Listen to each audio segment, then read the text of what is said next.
Welcome to Power Greater Than You, a podcast about recovery, hope, and transformation. Hosted by JD and Sean, we dive into life-changing stories, spiritual growth, and the journey beyond addiction, because the power to change is greater than you. What is going on, everybody? Welcome back to another episode of Power Greater Than You. My name is Sean Mobley, and with me, as always, hey, it's JD. Hello, everybody. And, it's always great to have guests, but this is a special guest. Say hello to Tom. Wow. Special, double special. Yeah, Tom's my sponsor, so of course. Yeah, I'm Tom D. Tom D, who's near and dear to my heart. He certainly helped me in recovery more than I could ever imagine. So it's with lots of gratitude that I have you here today. Well, thanks. Really appreciate you being here. And so, so today I thought, we could talk about a lot of things. I guess we could talk about how we met. But then I know that after I had asked you to be my sponsor, you had mentioned, and also in your shares, you had a Buddhist flavor, and then you had told me that you're a Buddhist. So we'll talk about that too. But let's talk about how we first met. Do you remember how we met? Do you remember the night we first met? Yes, exactly. I first met you. I think you and your brother showed up, and oh, that's like 20 years ago. Okay, but we'll pass that. Yeah, but that's all right. I went to the black belt meeting, and my brother said, "Hey, will you be support right at the meeting?" And so I'm like, "Yeah, man, I'll support you. I'm not an alcoholic or drug addict." No, not at that point you weren't, right? But when they offered the white chip, I felt like 30 guys were looking at me like, "Does anybody want a white chip?" I'm like, "What is this like? A cult?" Not even a cult. I'm like, "What's going on?" And I'm just like, it was probably one of the most uncomfortable feelings I've ever had. I think I had a cocktail right after that meeting. So, but little did I know that Tom was going to be such a big part of my life and a big part of my recovery. So the second time we met, I think I rolled in my suitcase, had flown in from New York City. Some guy I never knew picked me up at the airport and said, "We're going to a meeting." I was moving to Tampa. I landed at 6:30. The meeting was at 7:30. And so I didn't recognize you right away, but you were part of that black belt group. Right. How many guys? How long has that group been going on? At least 40 years. At least 40. And how many years have you been going to it? Well, 35 or so, or 37 or something. So. Okay. And so it was there before I got there. It started actually as people that had entrepreneurs and business interests. So they were meeting at somebody's house, right, and sharing that and how recovery was helping them with that. And then it evolved into just a regular meeting with commitments and people sharing their experience and being accountable to each other. So it's really a formula that has had a great track record. It's not for everybody, but it has worked great for me and lots of others. So I think there was one, now there's like 6 of them. So that's evidence that it's a formula that works. Yeah. There's 6 different ones, I think, just in Tampa alone with the same format. So. Yeah, it was a little bit, it's not your average meeting. And it was my first meeting in Tampa because they provide feedback, which is great. Because usually in these 12-step meetings, they have to have a thing called crosstalk. So, like if you're talking about, talking about drinking and shooting baskets, crosstalk would be like, oh yeah, like Sean said when he was drinking and shooting baskets, I was too. And so crosstalk is somebody speaks, but then that's it. Nobody really responds to that. They just let them tell their truths. But in the black belt meeting, when I share, I even think I shared down the road when we were working the steps, like you're supposed to share actually what's going on and how you're feeling. Remember, and I'm sitting there, we're at Starbucks or something, and I'm having panic attacks. Like I never even had panic attacks before. And what did you say? Share it at the meeting. I'm not undoubtedly somebody at the meeting will have some experience to help you with that, and I think pretty much that's you exactly did, what happened, and you yes. got a lot of help. So that's how it works. Yeah, I don't want to tell 30 guys I'm having panic attacks, but Tom's like that. It's worked for me, and that's really the whole premise is. So basically, anybody that had feedback had experienced them, and I experienced them 11 months into my sobriety, so it was very unique. But yeah, you're always encouraging me to step outside of the way I normally think, and that's a great part. Well, and what I love about JD and his recovery is, I remember talking to him those early days, and he'd say, first thing he told me, I think the first meeting I met, I'm never going to talk to my father or my brother again because they screwed me over, and that's it. And my kids are never going to talk to me because they've just written me off. And yeah, I'm sure you've shared in this format and other places what an amazing turnaround that's been through you working on your internal stuff, and being close to your dad when he passed, and all your relationships with your kids have just blossomed, and of course you're a model of service, so I give that kudos to you. Yes, well, you're always, it's all this fear or faith, and Tom usually brings me through the fear, and then I find the faith, and he lets me know where that faith is. So yeah, it's great having you here. I remember when I was picking, so I'm like you said, it was a bunch of professionals. I'm like, okay, I'm new in recovery. I need to get my career back on track. So I'm listening to all these guys share, I'm like, well, this guy owns his own business. This guy's driving this kind of car. I want one of those guys to be my sponsor. Not to say that Tom didn't have those things, but I basically was looking, my self-seeking was, how can this benefit me? Not who's got the steps down, and then so somebody said, well, when you go to these meetings, start listening to the people sharing, and whatever ones you can relate to. And when you were sharing, Tom, it was very heartfelt. I was like, wow. And I think it was 3 meetings, but like on the second meeting, I was like, I think, man, I hope Tom would say yes. And then I think the third meeting I heard you share, and I had the courage too. It was a little bit intimidating, not that you're an intimidating guy, but to ask somebody to be your sponsor. And I did, and thankfully you said yes. Yeah, and that's pretty rare, actually, that somebody comes up and asks you, has the courage to do that. Most of the time I'll just say, you want to be my temporary sponsor. And that's usually the way it happens. But so that was the pure way to. That was 8 years ago. How about that? Imagine that. Yes, so we've had, and so here's the connection, right? You're my sponsor. This is my sponsee. Like, we're all connected. Like, Sean, this is your grand sponsee. You hear people say that. People say that, right? So, do you have any questions for your grand sponsee? No, just it's good to complete the sobriety family tree right now. The lineage, yes. Lineage. I talk about that a little later, too. Yeah, the lineage. So, and that's the whole thing. These 12 steps, man, I would have never figured out how to do them. And I would never have figured out how to get sober. Actually, I did try to figure it out, and it just never worked. Quitting, giving it up, none of that worked. But when we sat down, we started doing the steps, and I think our second meeting I was overslept. Do you remember that? No, I don't. What did I say? You were totally cool, but I'm like, it's like we were supposed to meet at 7. It's like 7:15, and I didn't even have a car or anything. I had to jump on my buddy's motorcycle to get there. I felt horrible. And yes, you've always, you've taught me compassion and empathy, and you weren't like, well, you're late, man. You were just like, okay, well, you're here, so let's start doing the steps. So, but I know that. In your shares and some of the things that we've talked about, Buddhism is a big part of, your recovery. Actually, you had Buddhism probably before recovery, right? Or no, actually not. Okay. No. So with Buddhism, what is Buddhism anyways? What does that mean? Well, I don't typically, share and use that term. And I try to avoid that, obviously.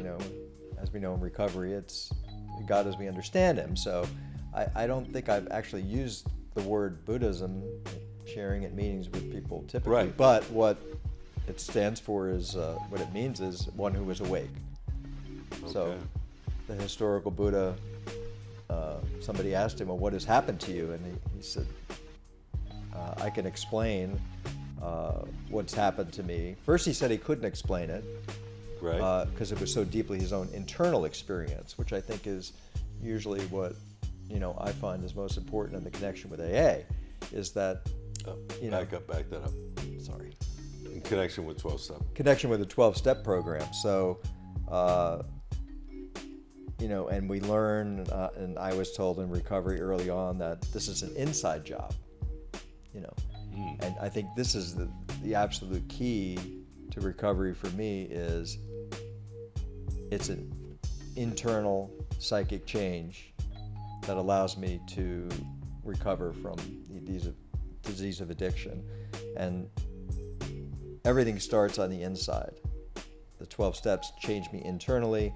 The external stuff all follows in place. So the spiritual progress always precedes the outside progress. So new cars, new jobs, outside life gets better, but it's almost always because my inside life is getting better. So I don't know how I got on that tangent, but what was your question? That's good. The question is, I don't think you've ever said, hey, I'm a Buddhist. I think it's just come up indirectly in conversation. Right. Because, for me, a Buddhist has got like those little bongos and shaved head and orange, maybe an orange, Yeah. thing. So that's my Right, stereotype, right. and I think that's not even Buddhist. So Buddha is wisdom. So it's our Wisdom, yeah. internal compassion. So as our literature says, we found the great reality deep within us. It's ultimately there that he can be found. So this is what Buddha is. This is that internal wisdom, that internal compassion.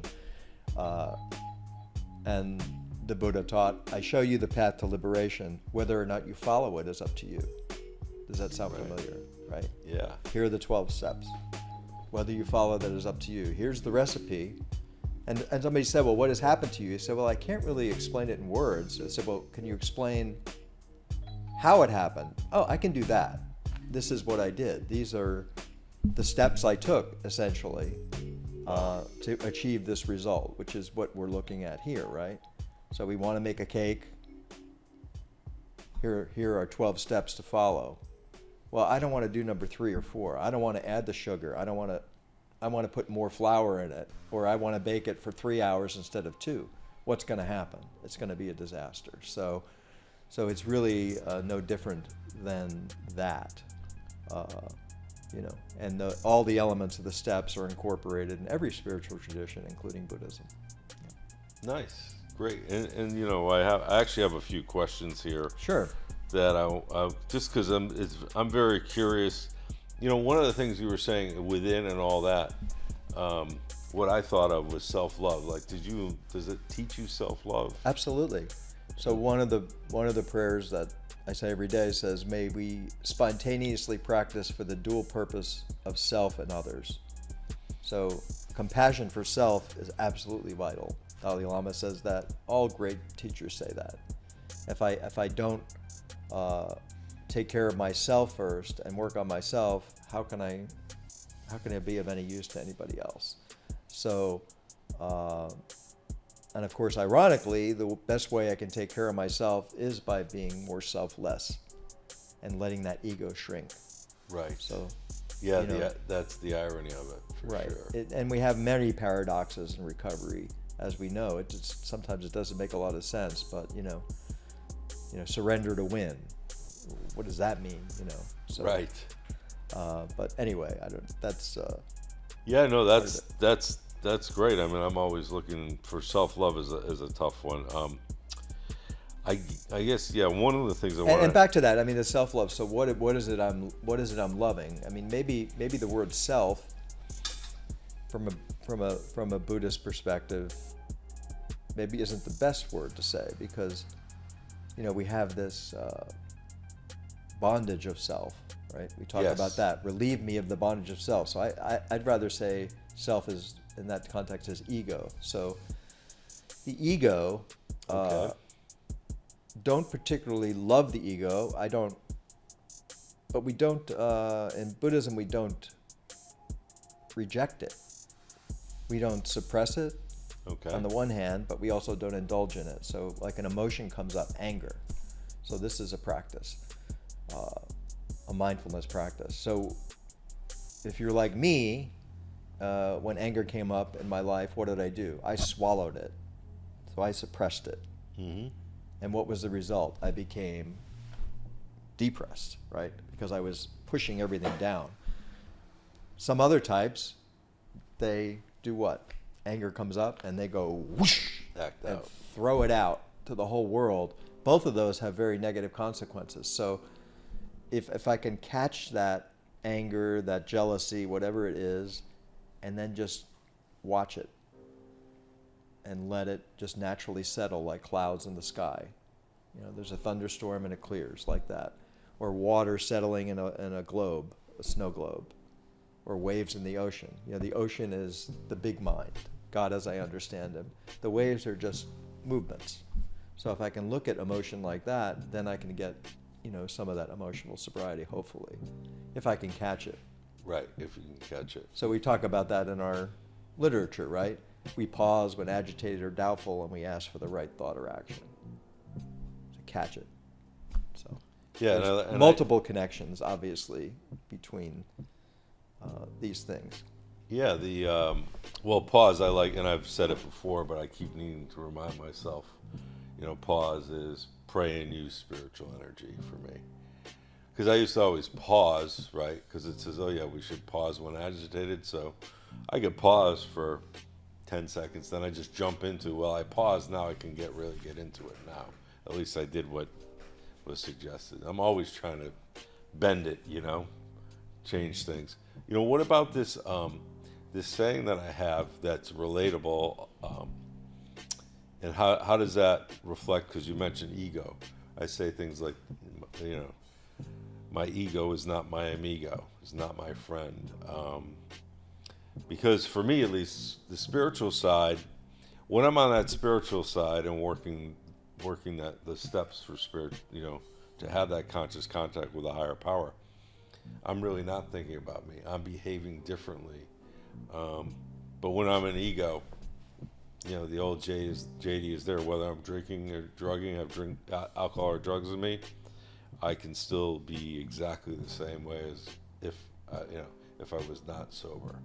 So when I say my ego is not my amigo, how does that relate from a Buddhist point of view, or from your point of view? I know you're not representing in general, but I'd be curious what your thoughts are on it. So ego, I think, is, anyway, in Buddhism is represented by a chicken, a pig, and a snake. So stick with me here. Okay. Chicken is desire. So wanting what we have, or not getting what we want, or losing what we have. So this is known as the desire realm, the human realm. So we're constantly chasing, restless, irritable discontent. Again, I'll make the connection with recovery. One thing after another, and we're never truly satisfied, right? So, and then the snake is anger. So out of anger comes jealousy, these things. So, and then the pig is ignorance. So from that springs this. So ignorance of what? So ignorance of our true nature. So what is my true nature? My true nature is the opposite of ego. It's compassion, wisdom, kindness. Ego is me and my rice bowl. Don't mess with my things. Don't mess with my personal security. Don't mess with me and my. So I've created this bubble around me, which I think anybody that's gone through addiction can identify with. This bubble where it's just me, and I like using this language. This body language. I'm just like this. I'm guarded. I'm tied up. I'm like almost like an animal, right? Where I'm just surviving. This is the world of the ego. And where does that get you? But nothing but suffering. Right. So how do I get out of that ego? Well, I first, start, like you said, sharing about what's going on, getting out of my head, and then eventually I learn, why don't you try reaching out to somebody else and see how they're doing? So then I start getting more into self, out of self, into others. Right. So this is really the concept. There's always different levels of meaning, but I think that easing God out, ego is a good definition. And what is God? I don't use that particular term. Buddhism is not really a theistic religion. It doesn't believe Right. that there's a creator sort of moving things around, which somewhat is a good perspective, I think, in terms of recovery, because I think a lot of people have some issues with that whole concept. Right. So I sort of get people sent to me and they're like, don't really have a theistic view of things. So, which I think is very important. Important not to have. Important to have just a different perspective for some people. Yeah, a different perspective. Right. But And it's not contradictory, ultimately, but I think it really, it is important to understand that. And I was a theistic perspective in my first 5 years of sobriety, and it wasn't particularly working for me. I guess I just stumbled upon something, always was interested in Buddhism, and then it really blossomed, I think, in the sense that, again, it's that internal, religion as opposed to spirituality. Spirituality is what happens in here. Conscious contact in the 11th step, where does that take place? But in here, it doesn't take place in the clouds for me. Right. So, Right. but that's not an egoistic perspective. That's not like, there's no God, it's me running the show. No, it's more like there's mind with a big capital M, which is, the sky-like nature of mind. It's huge, it's all-encompassing. It's Right. beyond birth, it's beyond death, it's beyond change. You want to call that God? Call it God, that's fine. But I'm not trying to put a label on it. And that really is, that vastness is really what is in here. Right. That's what's the opposite of ego. Right. As Is opposed to that small, narrow-minded, discursive, monkey mind, fight, versus open, clear, pristine, available, full of wisdom, bursting with compassion. This is who I am. This is the lie I told myself. So the biggest lie I told myself is, you're a piece of garbage. right? You're no good. I hate you. You're never going to go anywhere, beyond thinking I can drink like normal people. That was lie number 2. And the truth I've found is that my true nature is beyond my wildest understanding. Interesting. And that, I think, is what all of us were seeking in addiction, right? Yeah, because addiction was just We make wanted it go to fit away. in. We wanted to connect. We wanted to have everything be unified. We wanted to feel that unity that I felt with my first drink, right? All the pieces fell into place. But we don't need that. We can get that through, the 12 steps and meditative practice and service to others. And inventory. And inventory. So that some of the key words. I think I had this book, Buddhism for Dummies, which was good. It was good. I can loan you the book, Buddhism for Dummies. Or Is it yellow? It's a yellow book. Yeah, all of it. They're all yellow. Yeah. I think. They are all yellow. Yeah. So that one of the things was attachment. I mean, I heard that through another. There's a refuge recovery. We could talk about that book.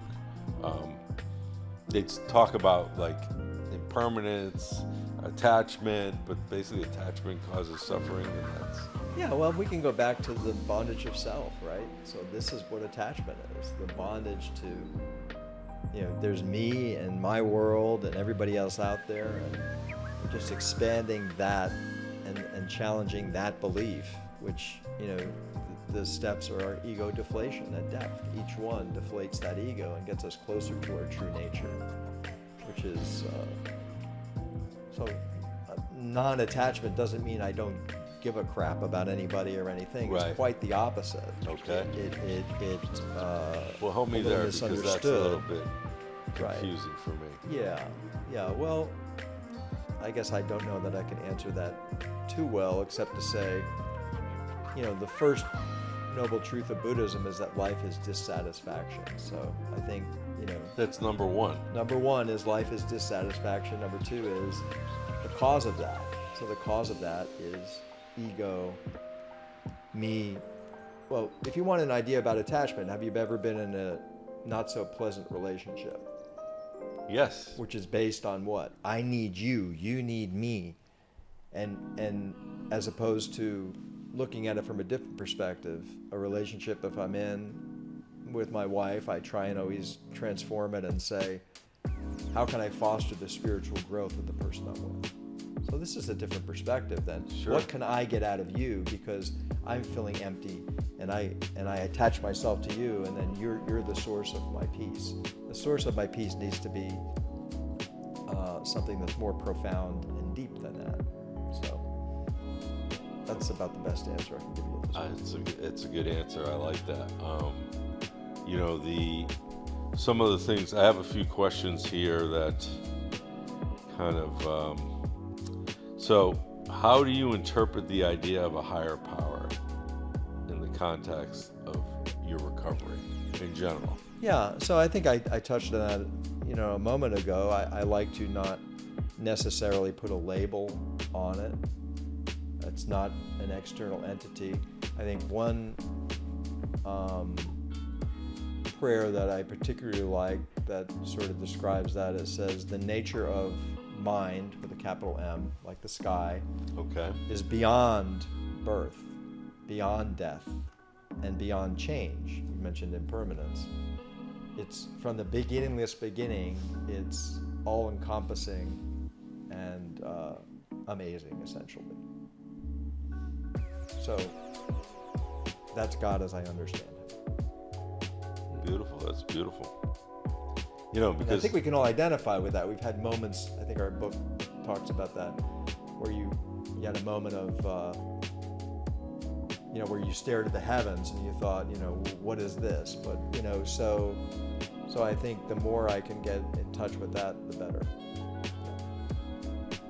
I like that. Okay, so here's another one for you that, I thought of these last night. ChatGPT helped me even a little bit more. That's my noble truth. But I like them. Have you found any particular step in the 12 steps of recovery challenging as a Buddhist? I don't think so. I think it all, as I said, every step can be transformed or used, because I think I like to look at it as, there's even the Buddha gave this analogy, so there's different paths to go up a mountain. Okay. Some go this way, some go that way, some take this path, some are slower, some are faster. But ultimately, most spiritual traditions, when you get to the same place, which is, like I'm talking about, that place of beyond birth, beyond death, the place is beyond, I think T.S. Eliot said, the truth that passeth all understanding, right? Maybe that's in the Bible, I don't really know, but so I think all paths lead that way, and the 12 steps are all encompassing. 10, 11, and 12, obviously, the inventory process, self-examination, watching my mind, watching what it's doing, and then of course going into 11, where you actually have a practice, much like getting in physical shape,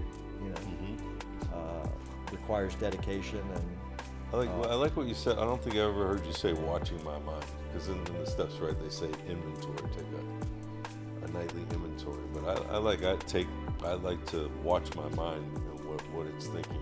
It's the same thing, but it's just kind of, I like how you put that. Yeah. It kind of gives me a different perspective. So a very famous prayer says, practice, stay away from doing bad things, things that are going to harm others. Do things that create good energy, good karma, as much as you can, and gain mastery over your own mind. This is the entire teaching of the Buddha. So our goal is not to fight the mind, but really to gain some mastery over it by practicing, watching, and really, and our book says that, we come to trust our thinking, we come to rely upon it in the 11th step. So, this is similar to that. I don't subscribe to the view that, I can't do that. My mind is just so wild and crazy and it's all over the place that I think we have a challenge to really go deeper. So yeah, like in meditation, I get a lot of that, and I even feel that like, oh, it's meditation's too hard. Even though I get so much out of it, or if I got a lot going on with monkey mind or whatever they want to call it, I do have a lot of people that I help in recovery that are like, I can't meditate. So just by saying that means I'm not going to be able to, right? Yeah, and they're in perfect subconscious. order. I mean, I clean up my insides, take an inventory in 10, I move into 11, open up my heart for more compassion, and then where do I go from there? So now I'm available to help others. If my mind is full of crazy stuff and I'm not really centered, it's harder for me to help others. Now, I think in recovery that hasn't really totally been my experience. I think when I'm really in a crazy state, there's nothing better than working with somebody else and Right. asking how they're doing. So, there's a balance there. But, I'm not saying sit in some castle and meditate all day and everything's going to be fine. There's a great book, After the Ecstasy, The Laundry. So, guy goes on some retreat and he comes back and his 12-year-old kid is like, F you, Dad. You and this and that, and he immediately gets angry and lashes out at him. So, there's a lot of practicality in recovery that I love. So it's a good compliment, Yeah. to meditative practice. Meditative practice. But if somebody says I can't do it, my mind's a little bit wickety whacked, or just say try, right? Well, I can't get in shape. What do you mean you can't get in shape? Well, no, I'm choosing not to. I don't want to go to the gym. But if you do, as you know, I mean, you guys you're not in such a... He's in great shape, yeah. But as you know, the more you go, the easier it is. The less you go, right? Then all of a sudden the mind can, I don't want to go to the gym, but when you're in a roll and you have momentum with it, it's much easier. So do anybody that can do it with yes. meditation. And it's That's good free. advice. And it's free. It's free. All you have to do is watch your breath. Yeah. What keeps you grounded these days in both recovery and spirituality? Well, I think sponsorship really has kept me grounded. I've been sober a few years, but I don't think I've been as active in recovery activities now as I was in many years past. So chairing meetings, helping new guys, all those things have really kept me grounded, like we just talked about. You don't want to float out the top and think you're something you're not. Right. So it's really a good complement, any meditative practice, be it Buddhism or any other meditative practice, to be grounded in earth with my fellows, moving with them, and not only that, sharing my problems. I mean, I've had lots of issues that without the help of others, I'd be sunk. So yeah, we've taught our relationship, or my relationship with Sean. We talk about, and the good thing about like giving advice or sharing problems is that you've shared some problems, and I've certainly shared a lot more of my problems to you. But I think it always goes back to, I think you say it's been my experience that it's not like you're kind of creating a solution. You're always reflecting back on, well, this is how I did it, or this is what happened to me. And so it just seems like that's the way to help somebody, right? Well, absolutely. Do you like this question? Is there anything about your journey you'd like more people to understand or ask about? You like that question, or? Let's talk about the journey, though. Yeah. Okay. So, how long have you been sober? Since 1988. 1988. Yeah. Your parents Quick didn't even math. meet then, did they? Yeah, I was 10 years old. Yeah, I was negative 10. Yeah. Negative 10. So 38 years or something. Absolutely. Like that. So, talking about the Buddhism and higher power, Yeah. what was your relationship pre-sobriety like with a higher power? Was there any? Yeah, there was. So I always was sort of a seeker, even in my addiction. I was always never was accused of being a shallow thinker. Let me put it that way. But what about an overthinker? An overthinker for sure. Absolutely an overthinker. But, you know, I was crying out for help. I was in the depths of addiction. I was 20. I had like probably 3 years of alcoholic drinking and drugging. I actually was in law school at the time. And, you know, I remember just thinking, what is wrong with me? What's going on here? I can't stop drinking. I can't stop being full of fear. I can't stop looking at myself in the mirror and saying, I hate you. I just didn't know what was wrong. You know, and felt that loneliness that all of us in addiction do, those bewilderment, despair. And my outside story is not particularly dramatic. Ironically, it was very much an inside job. Like, people outside didn't really know. Like, my family were like, what? There's nothing wrong with you. You're doing fine. So it was the disintegration of my personality internally, you know, and just getting more and more and more isolated. Didn't have a family to lose, didn't have a job to lose, didn't have money to lose. So, but I had, you know, a bottom as much as anybody else did. And this is part of my story, and I really like to share that because I think there's a lot of people out there that think, well, hey, I don't have anything dramatic. I didn't crash cars, and I didn't do this, and I didn't end up in jail, and I think that's important for me to get out there, that ultimately when we come to our moment of truth and we say, I need to do something about this, we're all on the same plane. We all have different stories, but like we say, we identify with the feelings. And, you know, maybe I spilled less than some people drank, or the opposite of that. They drank more than I spilled. I don't know which one it was. But I qualified to be there, you know, and that's all that really matters. I had the disease that we describe. I had the mental obsession. I have the physical allergy. And I certainly have the other parts of it. So I was raised Catholic, but and I actually thought about the priesthood at some point. I didn't know that. You didn't know that? Father Tom. Father Tom, yes. The Reverend, the Right Reverend. And actually, before I came to recovery, I worked in the South Bronx for a year with some Franciscan monks. Okay. Working with them when the South Bronx, I think, is up and coming now, but back then it wasn't a great place to be.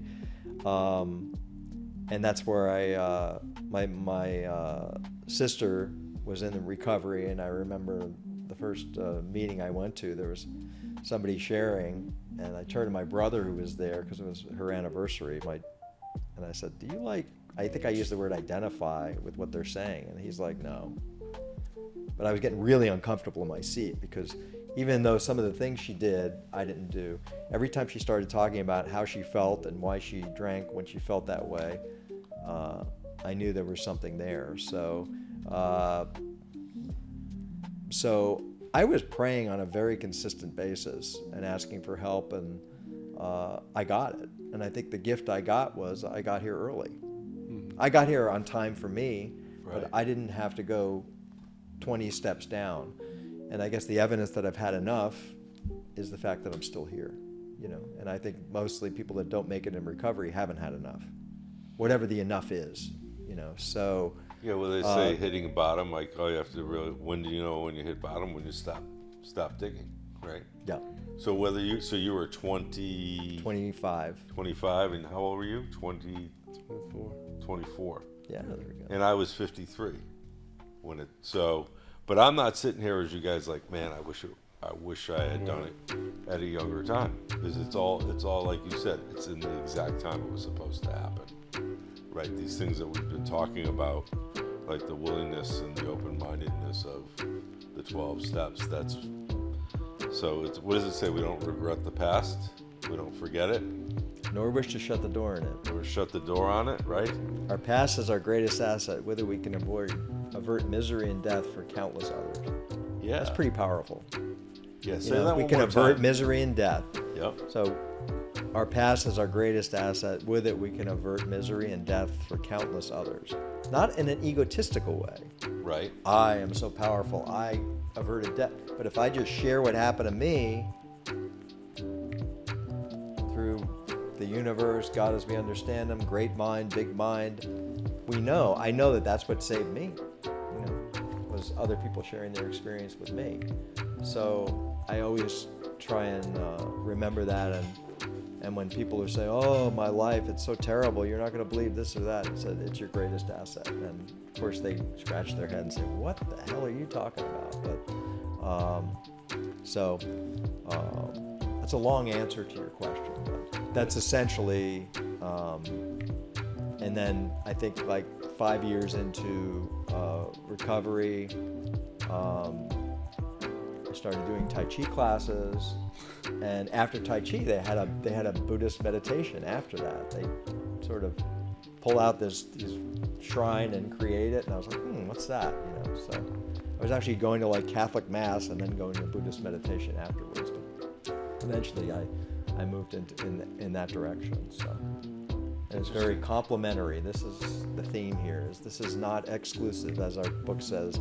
The realm of the spirit is broad and inclusive, right. Never exclusive to those who seek. And the practice of Buddhism is as inclusive as you can imagine, because it encompasses everything. It doesn't have too much dogma. You shall believe this. You shall do this. This is what will happen to you if you don't. Yeah. And it sounds that attracted me. Yeah. Yeah. It sounds like you follow the signs, right? You didn't say, "Well, I'm gonna look into this Buddhism thing." Here you are doing Tai Chi. No, it came upon me without me looking for it. No. Yeah, and that's how this program works, right? There's no coincidences, right? There's no. Is it what? Odd or God? Is it odd or is it God? Yeah. So, and, the more I ask that question, I know I say that all the time because I need to repeat it to myself.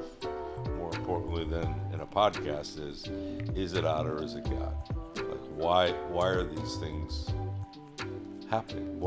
The only reason why I know they're happening is because now I have an awareness. Is it enlightenment? Would you refer to it as enlightenment? But I know that enlightenment is the watch you're wearing. Oh, show them your watch. It doesn't tell time. It just says now.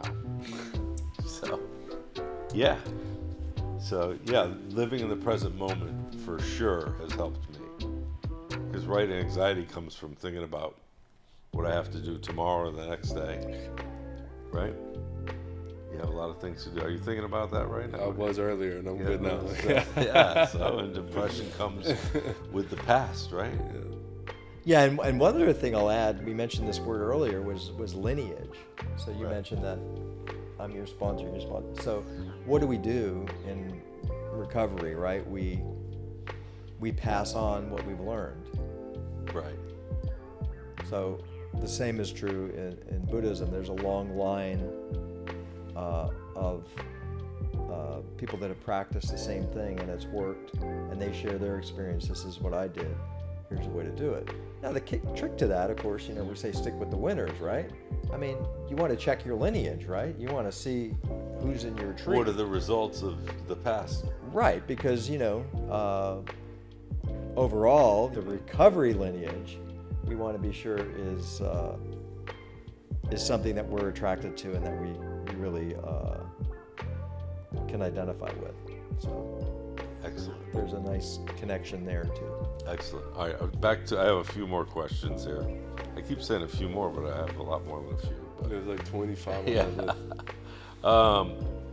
Are there any Buddhist teachings or texts, I guess, literature, that have been particularly helpful to you in recovery?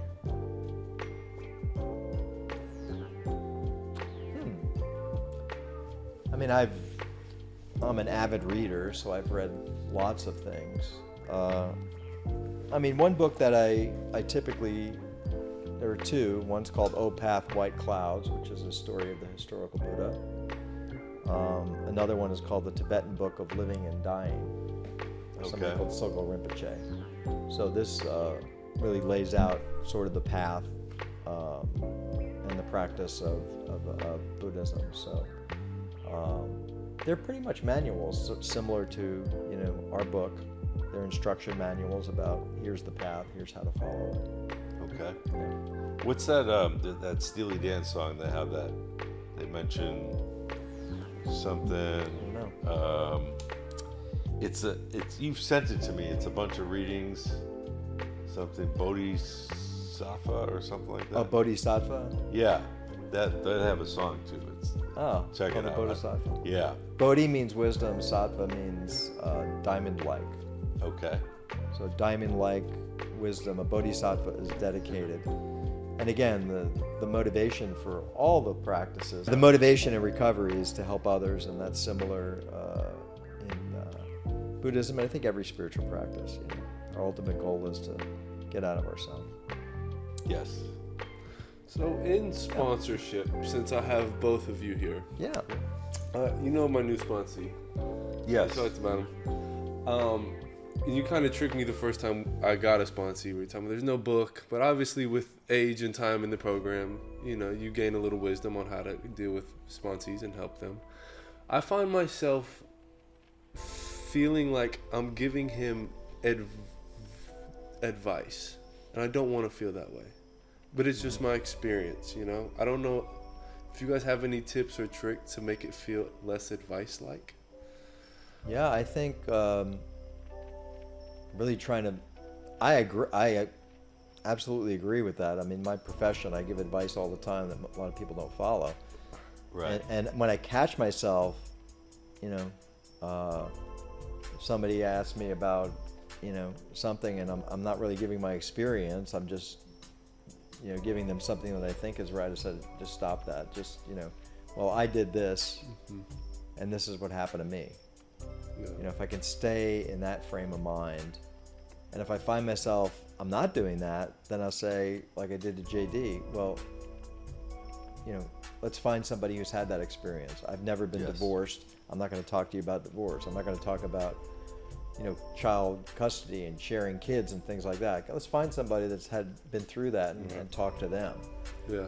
Because, I think, there's a tendency as in that sponsor relationship to think that I can do more than I really am qualified to do. And what am I qualified to do is share my experience with the steps. And remember that that's my ultimate focus. So I always try and take it back to that. Absolutely. I'm not your guidance counselor. I'm not your financial advisor. I'm not your lawyer. I'm not your doctor. I'm your, I'm here to share what I did with these steps and how they helped me. And getting back to the steps, I think, is always guaranteed success because I've been through them and I know, and that's my greatest gift is my experience with those, because nobody can take that away from me. Nobody can say, well, that's wrong. No, that was my experience. This is what happened to me. So, yeah. But I do have to catch myself because I tend to want to give advice sometimes. But yeah. And I mean, it could be like, okay, this worked for me. Like, I know that I don't know if necessarily if you had suggested this, but I have suggested it to my sponsees and to you is that, in our literature, when we're going through the 12 steps, in the different chapters to underline, right, with a highlighter. And I don't know if you had told me to do that or not. Probably. I don't think you did, but maybe you did. Don't remember. I thought it was my own unique idea to highlight. I hate highlighting, but Well, I remember everything that happened with JD because most of my time I spend thinking about JD in my day. That's right. You heard it here first. I love that. I remember JD. That's why Tom's my favorite. He thinks about me all the time. No, I don't. I know you don't. I know you don't.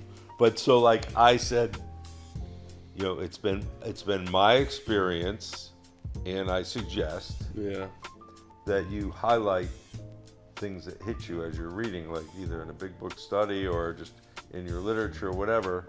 And the reason for it, for me, I found was every once in a while somebody will say, there's 2 minutes, the meeting's about to start, will you chair the meeting?